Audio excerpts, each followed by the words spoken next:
సాయిబాబాకు భగవన్నామ స్మరణ ఎందును సంకీర్తన ఎందును మిక్కిలి ప్రీతి. బాబా ఒకప్పుడు దాసగణ మహారాజును నామ సప్తాహం చేయమన్నారు. సప్తాహం ముగియనాడు విఠల్ దర్శనం కలుగునని వాగ్దానం ఇచ్చినచో నామ సప్తాహం చేస్తాను అని దాసగను బాబాకు జవాబిచ్చాడు. అప్పుడు బాబా తన గుండెపై చేయి వేసి, భక్తిభావం ఉంటే విఠలుడు తప్పక ప్రకటమవుతాడు. డాకూరునాథుని ఢంకపురి, విఠలుని పండరీపురము, శ్రీకృష్ణుని ద్వారకా నగరం ఇదే. చూడటానికి ఎక్కడో దూరానికి వెళ్ళే అవసరం లేదు. విఠలుడు ఎక్కడో వేరే ఏకాంత స్థలం నుండి లేచి రావాలా?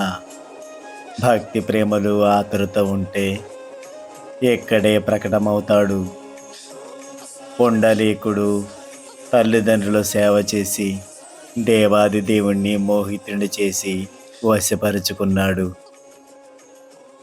అతని భక్తి భావానికి భగవంతుడు ఇటుక పైన నిలుచుండిపోయాడు. ఏ క్షేత్రమైన తీర్థమైన సాయే మా పాండురంగడు కరుణామయుడు సాయే. ఏ క్షేత్రమైన తీర్థమైన సాయే మా పాండురంగడు కరుణామయుడు. నామ సప్తాహం సమాప్తి కాగానే దాసగణుకు షిరిడీలో విఠలుని దర్శనమైందని అంటారు. కాబట్టి ఈ సంఘటన బట్టి బాబా వచనాలు అనుభవంలోకి వచ్చాయి. మనం కూడా బాబాకి ఏదైతే ఇష్టమో అది చేయడం ద్వారా సాయినాథుని యొక్క అనుగ్రహాశీస్సులు మనకి లభిస్తాయి. సాయిబాబాకు నామస్మరణ సంకీర్తన చాలా ఇష్టం అనేది మనకు సాయి సచిత్రను బట్టి అర్థమవుతుంది. కాబట్టి సాయినాథుని యొక్క నామస్మరణ ప్రతిరోజు చెప్పిద్దాం.